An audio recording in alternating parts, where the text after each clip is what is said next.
My suster kom hier so dat ek vir jou iets vertel. Jy moet vir jou nooit toch uitstretch. Wanneer jou iwer, jou kerel, jou mens, jou besigheid, sien jy. Jy moet nie vir jou uitstretch as hy na perfumes ruik nie. Moenie worry nie, want deesdae kan jy nie onderskei of dit air freshener of body spray is nie. Hulle ruik nogal tamelik dieselfde. Eenlik vanilla en joy. Verstaan jy my punt? So jy hoef nie vir jou daaroor te bekommer nie. Wanneer die bekommernis kom, is wanneer hy in 'n skaapvet ruik. Konekkie, sien jy wat ek sê? Van wie voer vir hom? Van was het sy mama gewees, was haar 'n ijskriembakkie hard op pad na jou toe, met in 'n sakkie met 2 Romany creams in, vir agterna met 'n ou teetjie. Verstaan jy my punt?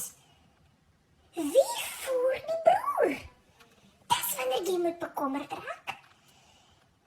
Jy skaapvet kam so vas in sy vingers, en eers jy hierdie handwashes, kan hy skaapvet afwas, jy ryke bokskaap. En dan het hy lekker gekou aan hy been, hy vlees is afgeëet. Dit is wat sy van sy ma afkom, die murgbeentjie is leeg. Wie voer die broer? Daar moet jy begin bekommerd raak, wie maak moeite? Sien jy my punt, my suster? Van die air fresheners, as jy misspyt, dan val hy terug op jou, hy daal neer. Dan ruik jy in 'n toilet freshness.